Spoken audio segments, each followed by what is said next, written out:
Bos días, empezamos.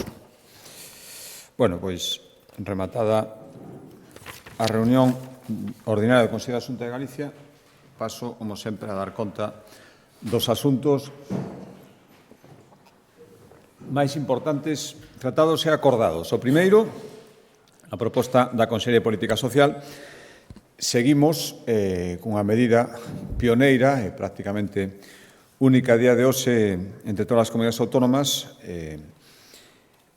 para garantir a gratuidade da atención educativa das escolas infantís de 0 a 3 anos. Por lo tanto, correspondía para o curso 2024-2025 tomar o acordo que siga garantindo esta gratuidade, e o fixemos hoxe no Consello da Xunta de Galicia, e poñemos a disposición das familias galegas preto de 32.000 prazas en todos os centros de 0 a 3 anos da nosa comunidade. Por tanto, un curso máis, todos os rapaces e rapazas que acuden a estas escolas terán cubertas en custo algún para as súas familias a atención educativa en todas as escolas infantís de Galicia, sesa cal sesa a renda da familia e sesa cal sesa as características da escola.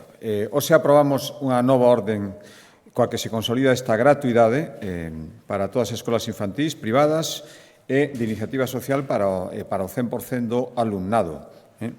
O orzamento son 45,7 millóns de euros. Hai unha novidade, que todas estas escolas infantís privadas e de iniciativa social, as que afecta este acordo, porque as de titularidade pública é un acordo independente deste, van a aplicar os mesmos criterios de preferencia no acceso ás escolas que se están aplicando nas escolas públicas da Xunta. É dicir, terán preferencia no curso que ven para acceder ás familias que xa teñan irmáns no centro e as familias nas que traballan os dous proxenitores ou se traballa un proxenitor e unha familia, se son unha familia monoparental. Por tanto, estes criterios que xa se aplicaban nas escolas de titularidade da Xunta tamén se aplicarán a partir de agora nas infantís privadas e de iniciativa social.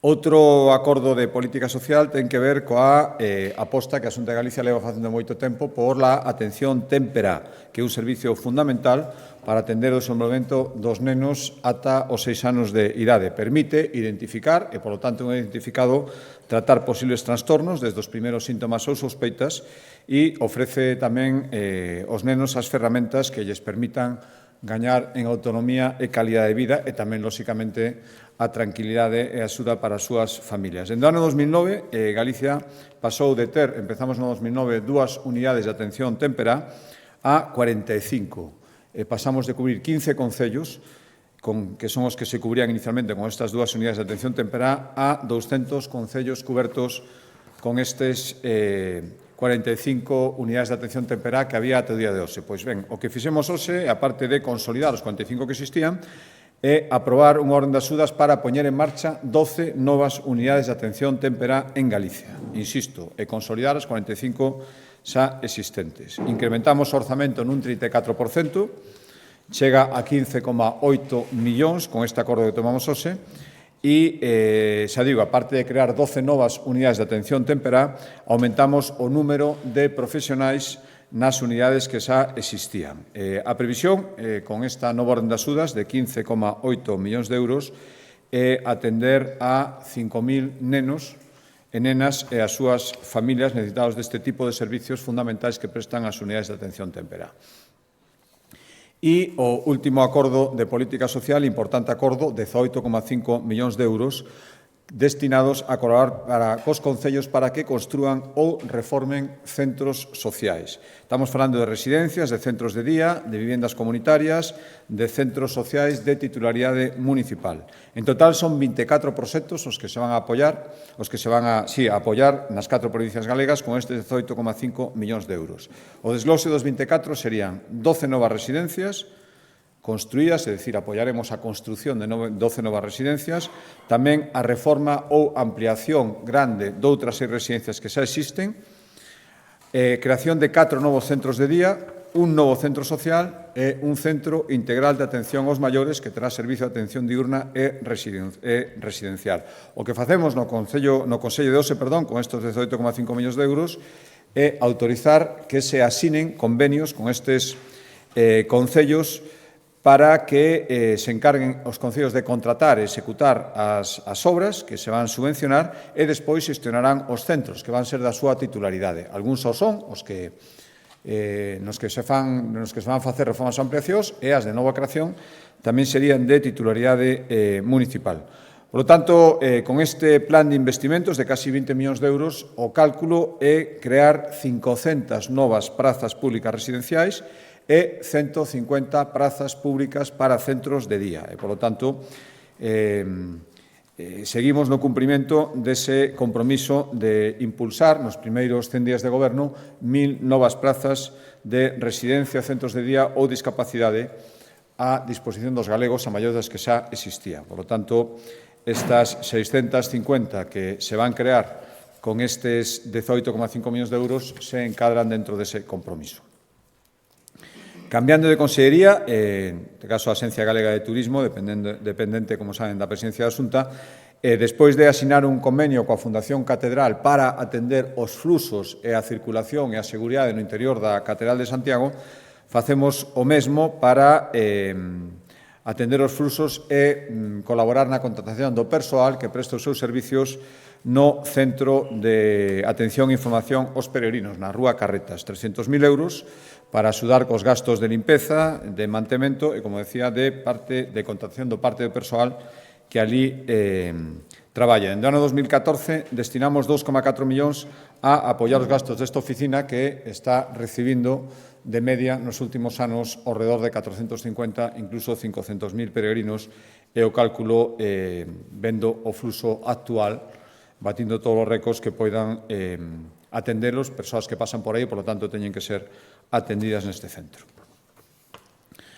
A proposta da Consellería de Cultura, hoxe aprobamos unha nova edición do Cultur On, que se vai presentar mañá, ademais, por parte do Consello de Cultura. Se trata, ao final, dunha programación amplia da Xunta de Galicia para que prácticamente todos os concellos galegos disfruten durante o brao dunha programación cultural que vai abranguer ao redor de 2.700 actividades entre xuño e setembro.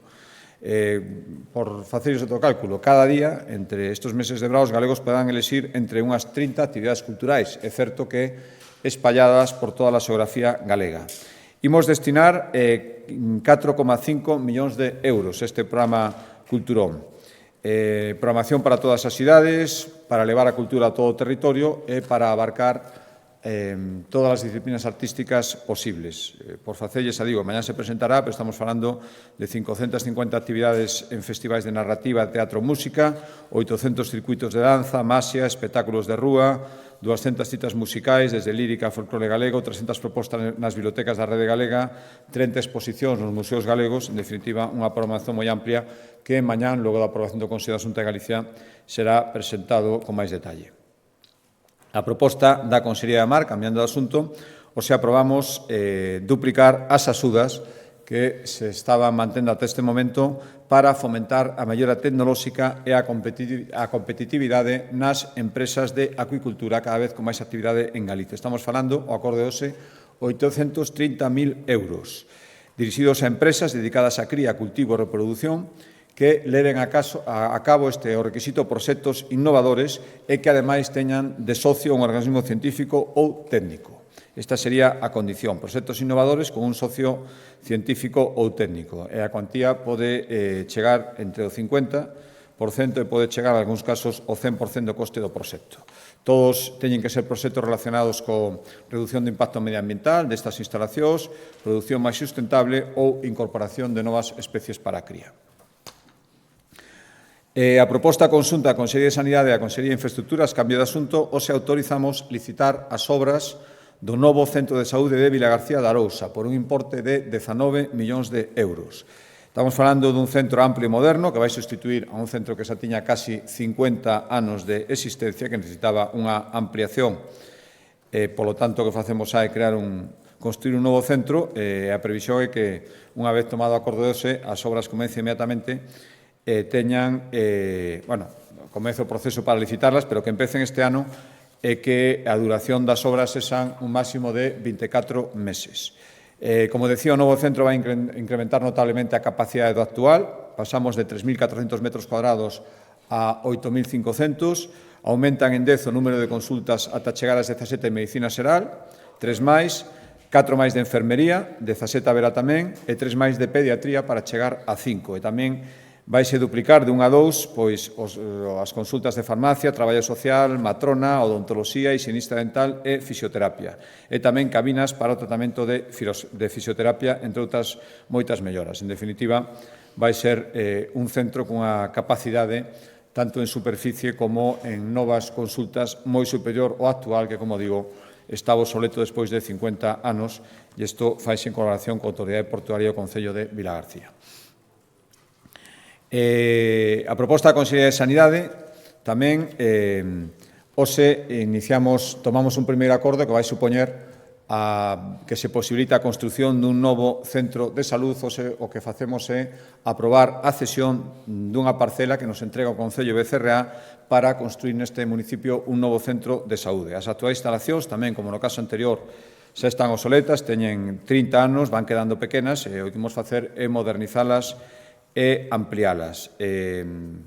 O centro de saúde vai multiplicar casi por 4 a superficie actual, vai ter 2.700 metros cuadrados e vai dar servicio a preto de 7.000 pacientes, que son todos os de Becerreá, e despois os do Concello de Cervantes, Pedrafitas, Nogais e Navia de Suarna, que irán ali a recibir unha serie de servicios como fisioterapia, servicios dentais ou servicios de urxencia, porque o PAC vai estar no edificio que se vai construir. Dende 2009, a Xunta investiu máis de 158 millóns de euros en construir ou facer reformas amplias en 135 centros de saúde en Galicia. Cambiando de Consellería, Consellería de Emprego, hoxe tomamos varios acordos. O primeiro é poñer en marcha un programa piloto de emprendemento ecoliving para traer nómadas digitais a concellos do rural galego. Imos facer un convenio, 124.000 euros, coa Asociación Cultural Sende, que é a que xestiona o primeiro espacio de ecoliving que hubo en Europa, en Lobeira, no que se alosaron xa máis de 4.000 traballadores de 60 países, por lo tanto, teñen unha experiencia acreditada, e faremos esta experiencia piloto en colaboración con esta asociación cultural. Que buscamos? Pois atraer ata 60 persoas de diferentes áreas, arquitectos, programadores, artesáns, escritores, educadores, os que normalmente acceden a este tipo de xeito de traballar, os chamados nómadas digitais, e queremos que emprendan e traballen e vivan, por lo menos unha parte do seu tempo, no rural galego. Vai ter 3 fases. A primeira, promover, despois dunha selección a través dos polos de emprendemento, estadías de 15 días, de 60 persoas con este perfil. Estarán en centros de coliving que se existen en 3 provincias galegas. Un o que ten a propia asociación en Sende, en Lobeira, no Concello de Lobeira, outro na parroquia de Anceu, en Ponte Caldelas, outro no Concello de Laxe, na Coruña. Estarán 15 días para tomar contacto, para coñecer as posibles futuras ubicacións. Despois, se deciden quedarse, recibirán apoio continuo e intentaremos axudalos especialmente ao principio para ir resolvendo os seus problemas diarios de vida nos lugares onde están, e, ademais, haberá unha coordinación entre xuntanzas presenciais todos os meses para ir afianzando a súa presencia, relacións, tamén o boca a boca, que funciona moito aquí, en definitiva, e ir atraendo este tipo de novos xeitos de traballo que teñen moitísimo éxito en outros lugares de Europa, incluso de España, e que Galicia cumple condicións ideais para o que buscan este tipo de traballadores, e, ademais, unha maneira de revitalizar, xa quedou demostrado en Lobeira, o noso rural. Outro acordo importante da Consellería de Emprego é o que ten que ver coa aprobación dunha partida que ademais incrementa un 9% a súa cantidade respecto ao ano pasado, ata 76 millóns para darlle formación a 18.000 persoas desempregadas. É o orzamento máis alto dos últimos 15 anos. Vaise facer, como sempre, a través de centros ou entidades que imparten cursos de formación, que permiten obter un certificado de competencias profesionais e, dende logo, unha vez, como recordarán, a semana pasada, establecido o sistema para traballar con ferramentas de inteligencia artificial para ir asustando as demandas dos desempregados inscritos nos centros de emprego, as demandas das empresas que os poden contratar, pois o que temos que facer é ir ao estadio anterior e procurar tamén asustar a súa formación para que despois se asusten as necesidades das empresas. Por lo tanto, esta cantidade importante, o digo, de 76 millóns de euros para formar 18.000 desempregados, terán preferencia aos centros que ofrezcan formación nas profesións ou postos de traballo con máis demanda no mercado laboral. E, ademais, imos, aproveitando as ventaxas de inteligencia artificial, sectorizar tamén esta formación que se pode dar. Iso implica que tiraremos dos centros que ofrezcan formación para poder despois cubrir a demanda nos lugares onde están estos centros. Quero decir, por exemplo, se se dá formación de operacións portuarias de carga, estiva ou descarga, pois aqueles centros que ofrezcan esta formación nos lugares onde se produzca esta actividade, que lóxicamente é onde hai portos. Intentar, como digo, ir asustando cada vez máis a oferta á demanda e que a formación sexa precisamente para darlle competencia profesionais a aquelas persoas que despois podan ser contratadas. Cambiando de consellería, a proposta da Consellería de Infraestructuras hoxe dimos un paso máis no cumprimento dese objetivo, saben, o objetivo de legislatura a 4 anos de duplicar o parque público de vivendas e tamén cumplir nos 100 primeiros días o objetivo de realizar tamén, poñer en marcha a execución dunha parte moi importante de máis de 400, de esas 4.000 que queremos facer durante a legislatura, 400 queremos que estén xa encarriladas durante os primeiros 100 días de goberno. A isto responde este acordo que vai supoñer que en San Pallo de Navia, onde están proxectadas 1.600 vivendas en total, en San Pallo de Navia, con este acordo, vaise proceder a contratación de 38 novas vivendas protegidas. Un proxecto que destinamos 8,2 millóns de euros, os aprobamos a súa contratación para que estean rematadas no ano 2026. Xa están neste barrio licitadas, recordarán, de hai pouco tempo 163 vivendas, as que se engadirían estas 38, e despois hai outras 58 que estamos a pique xa de licitar tamén a súa contratación. Por lo tanto, seguimos completando. É certo que nesta primeira fase moi concentradas no barrio de Navia en Vigo, onde, insisto, está proxectado a facer 1.600, pero chegamos aos 100 primeiros días con ese compromiso cumplido con creces e o que agardamos é poder chegar nos 4 anos a ese compromiso de duplicar de 4.000 a 8.000 as vivendas iniciativa da Xunta de Galicia, aparte das que poidan facer promotores privados con a axuda da Xunta de Galicia. A proposta da Consellería de Economía, hoxe acordamos declarar proxecto industrial estratégico a iniciativa empresarial de Cobre San Rafael nos concellos de Opino e Touros. Falamos dun proxecto mineiro e de restauración ambiental que implica un investimento de case 200 millóns de euros e a creación de case 400 postos de traballo, concretamente 394 postos de traballo. O proxecto vai se levar a cabo nos terreos nos que Cobre San Rafael ten autorización para traballar dende o ano 58 e vaise a dedicar, por unha banda, a extraer diferentes minerais, entre eles principalmente o cobre, non só tamén áridos e peritas, pero o cobre que, como saben tamén, mineral estratégico, actualmente o 82% do cobre que se está consumindo en Galicia e en España ven de fora, ten que ser importado, e ademais é un mineral que cada vez ten máis demanda. O proxecto incluye non só a explotación mineira, sino tamén a restauración ambiental das zonas degradadas pola antiga actividade mineira e a reforestación dos espazos con especies autóctonas. Trátase dunha aposta por un modelo industrial sostible e eficiente. Por exemplo, incluye este proxecto a instalación dunha planta solar fotovoltaica que vai evitar a emisión de máis de 18.000 toneladas de CO2 á atmósfera en cada ano, e tamén haberá unha planta de tratamento de purins para aproveitar os residuos, estamos falando dunha zona gandeira, que se produzan nas explotacións gandeiras da contorna.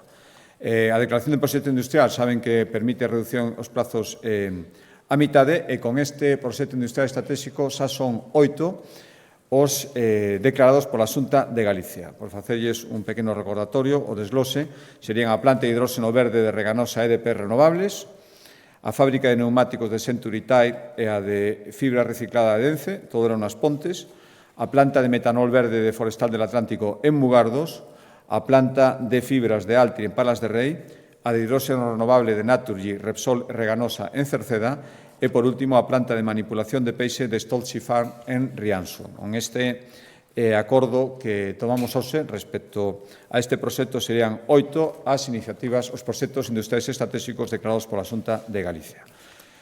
Últimos acordos, en materia de educación, hoxe o Consello deu visto bo á creación da Facultade de Ciencia, Tecnoloxía e Xestión da Saúde por parte da Universidade Intercontinental da Empresa, universidade privada, saben que funciona en Galicia en hai uns anos, que ten campus en Vigo e na Coruña.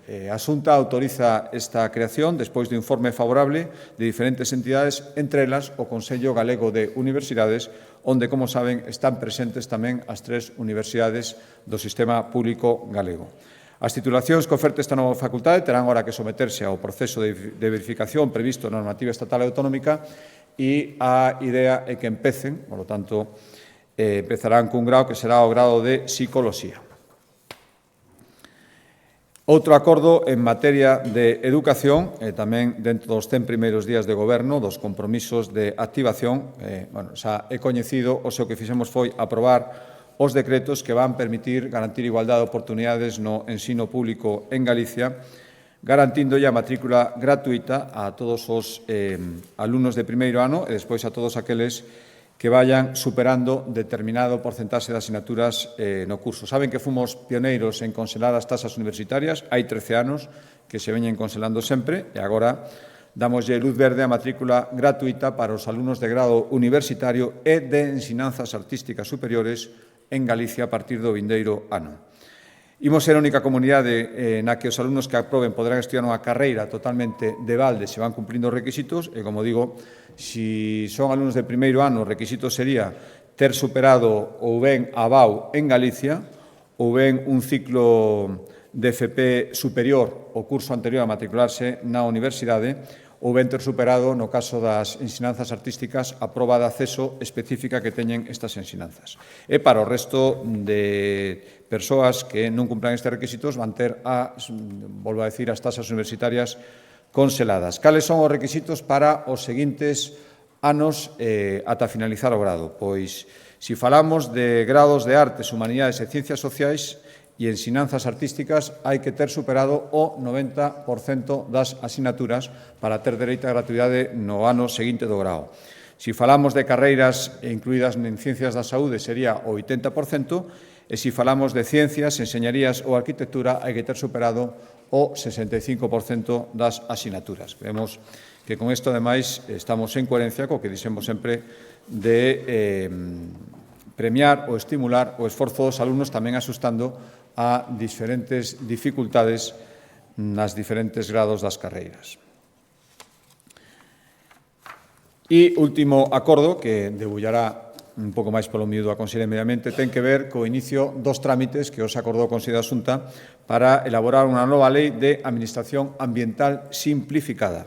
Que perseguimos con esta nova lei que empezou a súa tramitación? Pois, primeiro, adaptar a nosa normativa que ten xa casi 3 décadas, a maioría dela, a transición verde na que está embarcada toda Europa. Evidentemente, todos estes asuntos cambiaron moito nos últimos anos. Legislación que ten máis de 3 décadas non podía contemplar moitas das cousas que agora é necesario e imprescindible contemplar, e tamén darlle seguridade xurídica a todos eses proxectos que se desenvolvan en Galicia e, ao mesmo tempo, garantirlle aos cidadáns que o control da Administración será absolutamente estricto e todo aquilo que se poda autorizar se autorizará e o que non poderá seguir adiante. Pero para explicarlle un pouco máis, dou a palabra á Conselleira de Medio Ambiente.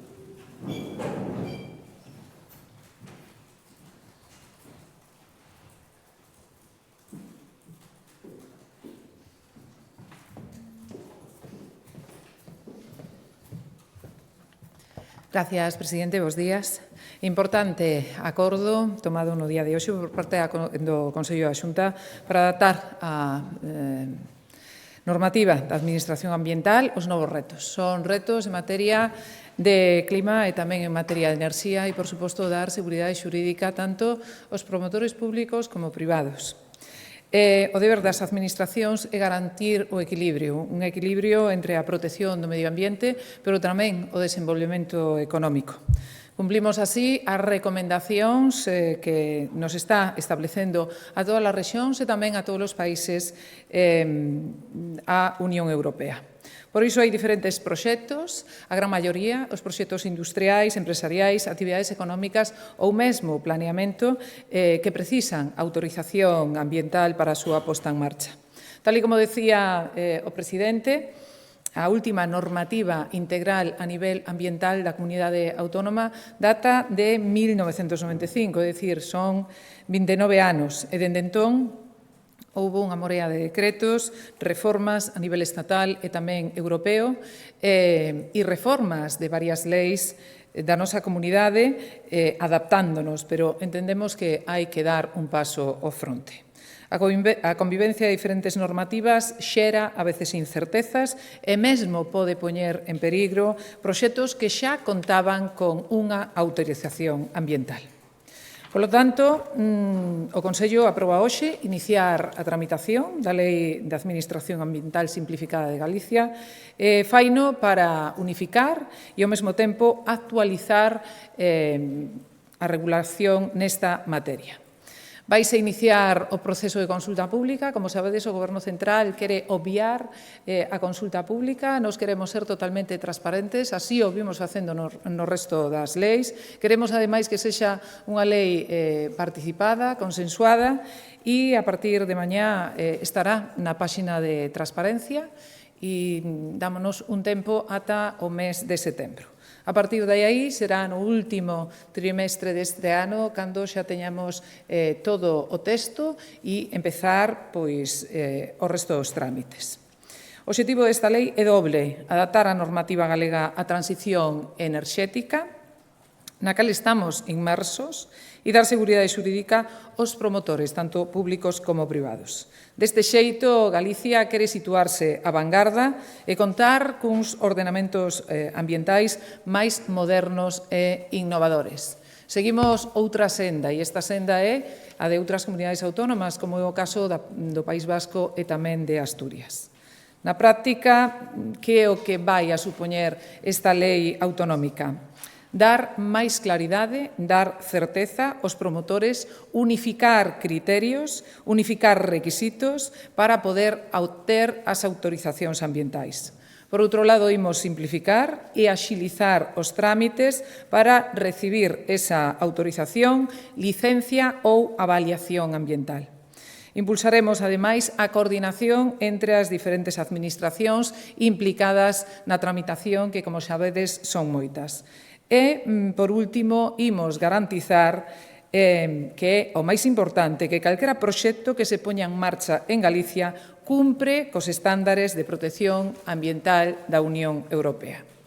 Polo tanto, esta lei supón un gran paso, porque a partir de agora, calquera persona física ou xurídica que se queira instalar en Galicia, que queira asentar un proxecto, que este sometido, que na súa gran maioría están todos, a autorización ambiental, saberá dende o primeiro momento o procedimento que lle corresponde. Ou ben, autorización ambiental integrada, evaluación ambiental, que pode ser simplificada ordinaria, ou incidencia ambiental. E, polo tanto, tamén, dende o primeiro momento, terá información clara sobre os pasos que debe seguir para que o proxecto sexa autorizado. En definitiva, seguiremos traballando para facer de Galicia unha terra máis atractiva, unha terra para investir, na que, como non pode ser de outro xeito, e como vimos facendo ato de agora, só terán cabida aqueles proxectos que respeten escrupulosamente a legislación en materia medioambiental. E para iso contaremos coa colaboración da Universidade. Moitas gracias. Non sei se hai algunha pregunta ao respecto.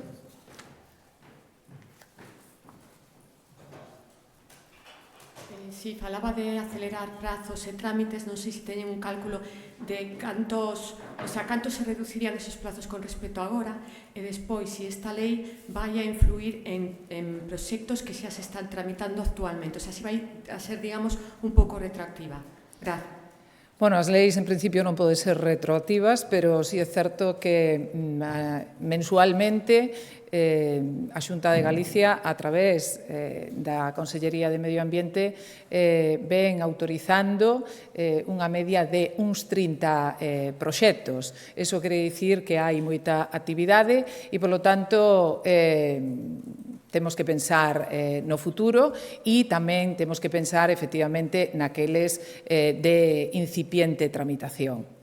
En canto aos prazos, aquí do que se trata, sobre todo, é de dar seguridade xurídica, de que dende un principio saiban perfectamente o que se teñen que ater e, por suposto, o que non podemos é multiplicar prazos, sino que ten que estar clarificado dende un principio, tendo como base pois as leyes básicas estatais que en ningún momento podemos prescindir delas. Pero entendemos que, efectivamente, se van a reducir os prazos e eu non me atrevería a decir agora mesmo se poden ser un mes ou 3 meses, pero vai haber reducción de prazos.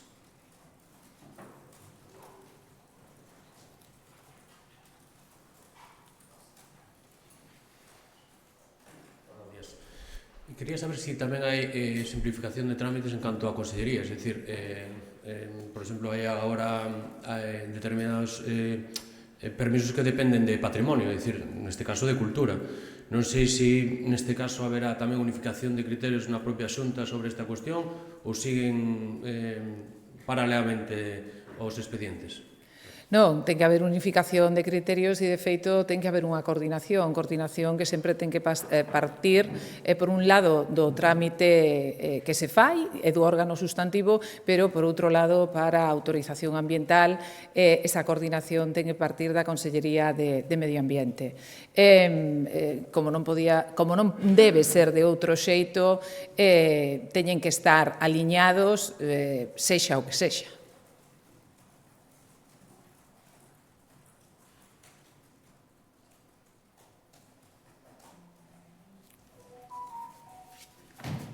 Gracias.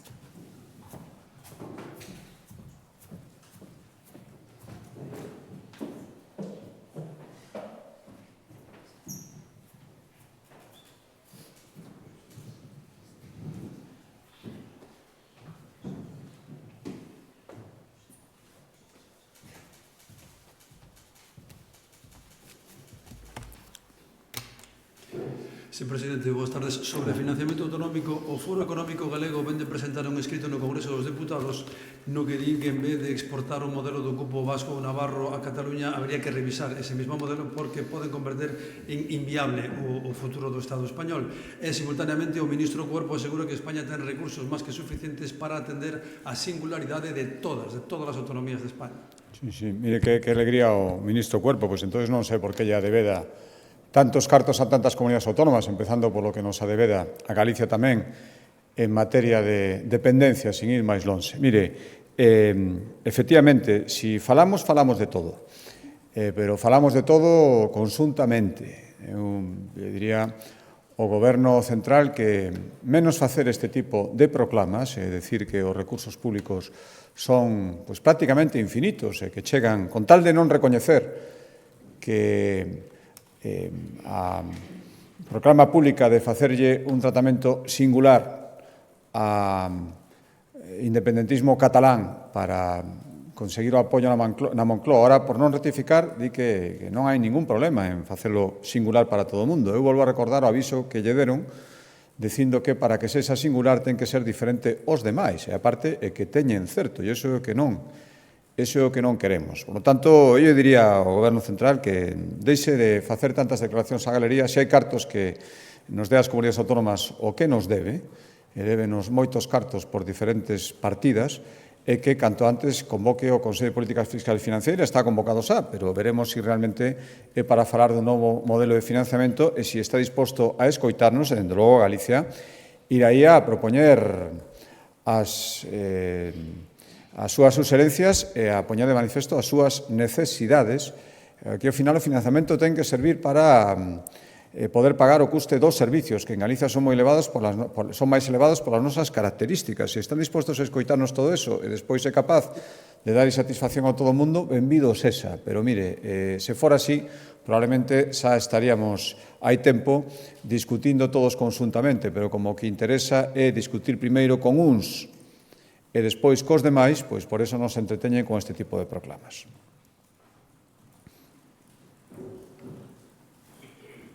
Boas tardes, presidente. Sobre financiamento, eu quería saber cal será a postura que levará Galicia a ese Consello de Política Fiscal e Financiera, se irá con algunha proposta concreta. E, por outra banda, sobre a AP9, a semana pasada coñecíamos unha carta do Comisario Europeo moi dura sobre como fixo as cousas o goberno de Aznar, a privatización e a ampliación da prórroga.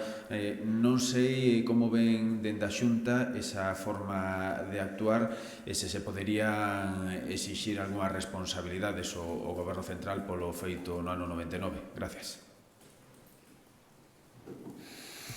Sí, por suposto que as nosas propostas xa son coñecidas. Eu volvo a recordar que hai 3 anos, me parece que vai, asinouse por varias comunidades autónomas de diferentes, gobernadas por diferentes partidos políticos, a chamada Declaración de Santiago, onde se poñían negro sobre blanco as necesidades en materia de financiamento, necesidades comuns, que eso podía ser unha primeira postura de varias comunidades para ir ao Consello de Política Fiscal e Financiera. O que decíamos é que necesitamos que se teña en conta outros criterios, non só o da poboación, e que tampouco podemos aceptar de saída que haxa comunidades agora mesmo infrafinanciadas por definición e que, polo tanto, hai que esperar a financialas ben para ver o que se fai cos demais. Nin singularidades en comunidade en concreto por motivos políticos, que sería o caso ahora mismo o que están pedindo os políticos que gobernan ou aspiran a gobernar en Cataluña, nin recoñecementos a priori de infrafinanciación en algunhas consellerías que hai que poñer, en algunhas comunidades, perdón, que hai que poñer o contador a cero para empezar a falar cos demais. Vayamos todos ali digamos como estamos e o que necesitamos. O caso de Galicia é clarísimo. Nós necesitamos financiamento polo custe efectivo dos servicios, as nosas características xeográficas, de distribución da poboación, de envellecemento da poboación, encarecen a prestación de servicios fundamentais que hai que seguir prestando. Por lo tanto, hai que ter en conta todo iso e hai que intentar atopar unha fórmula que permite un maior financiamento para poder facelos efectivos. Bueno, volvo ás palabras do ministro Cuerpo. Se hai cartos para todos, pois eles verán. Cada un é esclavo das súas palabras e dono dos seus silencios. Por lo tanto, veremos se iso que di é certo. A outra pregunta, perdón, sí, mire, o Partido Socialista está moi interesado, o Goberno Central, en falar do anterior, onde podíamos meter, pois hubo diferentes gobernos, Partido Socialista, Partido Popular, durante as sucesivas prórrogas, para non ter que falar do que temos por diante. Creo que realmente lle interesa ás persoas que están esperando a ver se esa gratuidade da AP9 comprometida polo candidato socialista en campaña é verdade. Volvendo a refirmar o Partido Socialista en Galicia en moi pouco tempo e, polo tanto, imos falar deso realmente, imos falar das posibilidades de transferencia e de gratuidade. Mire, todo o demais, eu non me nego a falalo e ver as responsabilidades que poidera haber, insisto, de sucesivos gobernos e sucesivos ministros de diferentes partidos, que non sei se sai ou non, pero que sei que o Goberno Central lle interesa moitísimo falar do anterior para non ter que falar do que ten en riba da mesa e que é o que realmente estamos esperando en Galicia. Sí, presidente, boa tarde. Dúas preguntas. No ámbito estatal está agora mesmo aberto un debate que, como tendente á regularización das vivendas de uso turístico, ese debate dase esta tarde tamén aquí no ámbito máis local, no Concello de Santiago, non exento de polémica tamén por parte da postura de algúns grupos. Quería saber cal é a postura do Goberno de Galicia en relación a esa regularización das vivendas de uso turístico e despois vostede, ademais de presidente da Xunta de Galicia, tamén líder do PP de Galicia, e quería saber se se vai adoptar algún tipo de paso desde o partido unha vez que se dictaminou que se debe abrir o xuízo oral contra José Manuel Baltar. Grazas. Sí, mire, respecto a vivenda de uso turístico, efectivamente, un debate que se está dando en moitos lugares, e é lógico, ademais, porque os fenómenos, sobre todo en materia de turismo e co uso turístico que estamos tendo, pois van evolucionando. Por tanto, é bo que se fale delas e é bo que cada un asuma as súas responsabilidades e as súas capacidades de decisión. Existe unha normativa en Galicia que o que ven a decir, por lo tanto, facíame unha pregunta parecida a semana pasada, é lóxico que se os concellos utilizan a súa capacidade de decisión, a súa autonomía política, que é a que lle recoñece o decreto que existe en Galicia para facer unha regulamentación, pois que a poidan exercer. Outra cousa é as condicións e as decisións que tomen. Eu por iso decía que baixo a súa responsabilidade. Eso como reflexión xeral. Por lo tanto, claro, si un grupo político, como parece ser que pasou en Santiago, toma a decisión como se tuvera toda a maioría no pleno, sin estar de acordo, mesmo cos que apoyaran a súa investidura, pois, lóxicamente, pois está sucedendo o que está sucedendo. Pero veremos en como se ventila esta tarde no pleno, pero, bueno, me remito ás declaracións feitas polo Partido Socialista en Santiago, polas posturas de cada un. Pero, dito isto, cada concello debe decidir como regula as vivendas de uso turístico dentro do marxen que lles dá o decreto da Xunta de Galicia. En todo caso, si todas estas... decía que isto como reflexión xeral, xa indo un pouco máis a orixen de todo isto que está na escaseza de vivenda que hai, eu prefiro moito máis que prohibir simplemente non facer nada, porque creo que ata un pouco cómoda a postura de prohibir por parte de algúns concellos é decir que a política de vivenda é competencia exclusiva da Xunta de Galicia. A política de poñer a disposición das persoas que viven nos concellos vivenda con algún tipo de promoción pública. Que isto que está facendo a Xunta de Galicia, ou se veu un acordo nese sentido, temos ese obxectivo tantas veces repetido de duplicar nunha legislatura, que eu agardo que cumplamos, pero ao mesmo tempo eu o que non podo admitir é a deixadez de algúns concellos que din que non teñen ningunha competencia nin responsabilidade en materia de promoción pública. As teñen, por suposto, igual que ten a Xunta de Galicia, máis os fondos Next Generation en gran parte están dirixidos máis á posibilidade de que os concellos fagan vivenda pública que o que faga as comunidades autónomas. Temos reclamado que eses fondos, como os concellos hai algúns que din que non os queren utilizar porque non teñen competencia, que nos trasladen a nós, pero a mesmo eso non é posible. E igual que hai concellos de todas as cores políticas que ceden chan e incluso fan promocións públicas, hai outros que pensan que isto non vai con eles. E, por lo tanto, toman como solución alternativa prohibir, pero non fan nada para poñer a disposición. E creo que as dúas cousas son compatibles. E respecto á pregunta, me facía do senador Baltar, mire, hai uns estatutos e, polo tanto, eses estatutos son os que hai que aplicar. Non sei, agora mesmo non sei exactamente cal sería a decisión que hai que tomar, pero faremos, como sempre, aplicar os estatutos e nada máis. E, por suposto, dixémolo dende o principio, neste caso e en todos. Hai un procedimento judicial aberto e haberá que estar o que diga ese procedimento judicial. A mí me gustaría preguntarle su opinión después de que Ayuso no solo recibiese, sino condecorase también a Milei, una vez que este presidente ha insultado al presidente del Gobierno de España y también ha dicho que está en contra de la justicia social. Sí, mire, a España, de logo, cousas que non lle gusta escoitar os españois, dixeron pois, máis de un máximo responsable de algún país, a reacción do Goberno de España, quizá veña máis, o digo porque noutros casos non dixeron absolutamente nada, veña máis porque pensan que lles toca máis directamente. A mí non me gusta que ningún responsable político de outro país veña aquí a decir cousas en contra das institucións, incluso as persoas que están representando esas institucións. Pero faime gracia a reacción airada en algúns casos e o mirar para outro lado noutros. Creo que non debería ser así en absoluto. Despois a decisión ou non de condecoralle por parte da Presidenta da Comunidade Autónoma, bueno, ela saberá os méritos que poden concurrir e razóns para esa condecoración. Eu non me podo meter, eu sei o que faría eu, pero o que faga cada Comunidade Autónoma, Deus me libre. Son moi libres de facer o que estimen oportuno. Boa tarde. Retomando este tema, hai voces, empezan a haber algunha voz crítica dentro do partido respecto a decisións que toma Ayuso, ás veces incluso un pouco ás costas, parece, do propio presidente do partido. Por exemplo, Feijóo non foi invitado tampouco a este acto do que falaba a compañeira. Quero lle preguntar se vostede é unha desas voces que se sinte incómodo con esta forma de proceder de Ayuso e se pensa que se extralimita nas súas funcións. E, por outra banda, quero lle preguntar...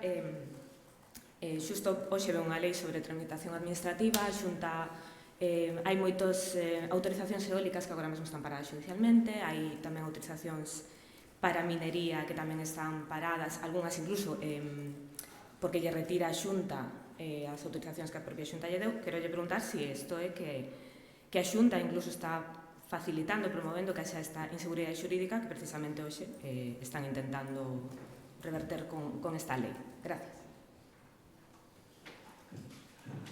Sí, mira, respecto a primeira pregunta, que permítome a contestación anterior, é a reafirmar que cada comunidade autónoma e cada máximo responsable de comunidade autónoma é absolutamente libre, e mesmo ten o meu respeto para tomar as decisións que estime oportunas. Outra cousa é se estou totalmente de acordo ou non, pero creo que non é o caso. Tampouco me gustaría a mí que estivera a presidente de Madrid opinando sobre algo que fixéramos nós, ou sobre se lle gustan ou non lle gustan as condecoracións, por exemplo, as que imos dar o próximo venres as medallas Castelao, as que poidamos dar o 24 de xullo.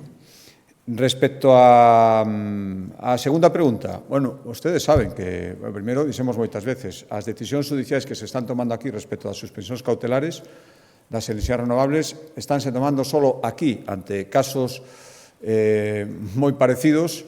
Noutros territorios e por parte de outros tribunais se está decidindo prácticamente no sentido contrario. Por lo tanto, nós non estamos de acordo, avisamos das consecuencias, está avisando tamén moitos sectores industriais e económicos, e o que temos que facer é reaccionar cos medios que temos ao alcance, que son recursos judiciais, cando unha decisión judicial, e ao mesmo tempo, por que non decilo, canto máis se poida legislar e dictar normas que vayan facilitando, non sobre estes casos concretos, porque creo que estamos falando de outra cosa, estamos falando de decisións judiciais que só se están producindo aquí en Galicia e non en outros sitios, das que xa se pronunciou o Tribunal Supremo, claramente, e agora temos a cuestión prexudicial no Tribunal de Xustiza. Bueno, por non abondar en eso, creo que esa é unha situación coñecida, o desacordo da Xunta, a reacción da Xunta, ao mesmo tempo tamén nos queda outra parte que é facer normas que faciliten en xeral a tramitación e a reducción da burocracia sen eliminar as garantías de control. Eso é o que persigue esta lei.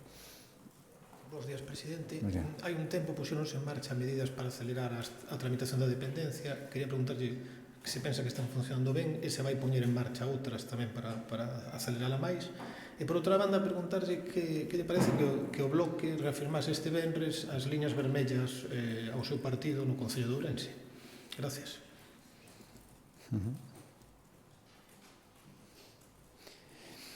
Pois imos ver a primeira pregunta. Creo que a situación mellorou, pero creo que pode mellorar moitísimo máis e, polo tanto, hai que revisar todavía os procesos e probablemente haxa que poñer máis equipos para poder facer as valoracións. Polo tanto, saben que non me dou en prendas cando digo que creo que as medidas que tomamos contribuíron a mellorar, aí están as cifras, pero poden facelo máis todavía e, polo tanto, temos que perseverar máis todavía nesa millora na que todavía temos percorrido, porque eu son consciente, é certo que medraron moito as solicitudes, pero tamén é certo que esas persoas que as solicitan ten todo o dereito do mundo a que se lles valore e se a valoración é positiva que reciban a prestación. Por lo tanto, neso son consciente que temos que seguir mellorando e que temos que seguir adoptando medidas, empezando pola, non só eso, pero tamén aumentando os equipos de valoración.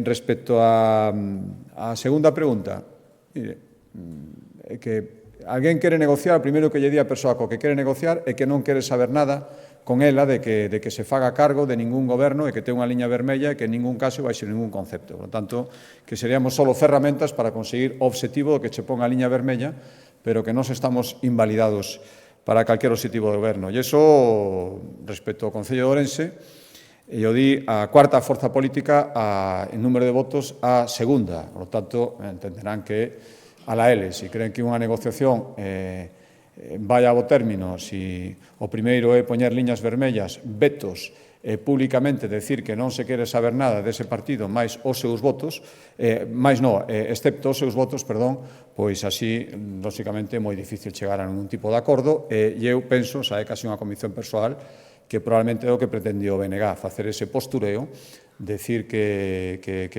queren que se produzcan cambios, pero en ningún caso esos cambios poden pasar polo partido máis votado en Galicia e o segundo partido máis votado en Ourense. Por tanto, ao final, non quería ningún resultado máis que facer postureo.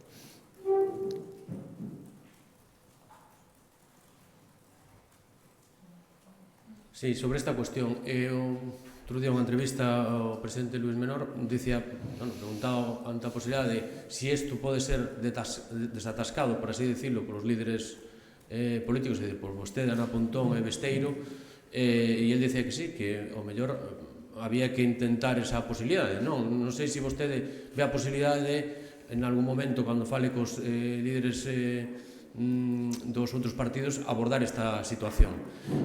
Logo tamén queria preguntar sobre xa está avalado para ser futuro líder do PSOE de Ourense Luís Menor. Queria preguntar, fazer unha valoración sobre este respecto, porque foi o único... Do PSOE non. Creo que non. Por ahora non. Por ahora non. Nunca se sabe, non? Disculpe. E despois tamén queria preguntar sobre os atrasos do bono social térmico, que parece ser que hai atrasos importantes estes meses, apuntan a eses cambios no goberno. Queria saber se se van a agilizar, porque hai bastantes entidades que piden xa que sean pagados eses bonos, porque hai moita xente que precisa eses cartos para poder vivir. Gracias. Mire, respecto á primeira pregunta, se isto ten que ser unha cuestión dos máximos responsables, se os responsables do BNG en Ourense actuaban por libre, respecto a poñerlle vetos e liñas vermellas e cordóns sanitarios ao Partido Popular, as máximas instancias do bloque din que isto non é así, pois veremos, e entonces estaría ben que lles deran un toque dicindo que non se pode facer ese tipo de manifestación, e estaría ben que recoñeceran a máxima responsable, os máximos órganos de decisión do BNG, que non é de recibo en democracia poñer liñas vermellas, sobre todo os partidos con menos votos, os partidos que máis votos teñen. E respecto á segunda pregunta, Luís Menor, vai haber un congreso, eu dixen públicamente, creo que unha transición que podía parecer complicada, sobre todo desde fora, non? Fíxose de xeito modélico, ali están os resultados e a unidade interna que eu percibo no partido, e eu dixen como compañeiro que me gustaría, pero ao final hai un congreso e son os militantes os que teñen que votar, hai unha única candidatura, parece previsible o resultado, e iso quere decir que as cousas fixéronse ben e deberían seguir ben en canto ao liderazgo político do Partido Popular na provincia de Ourense. Eu me alegro que sexa así, sinceramente.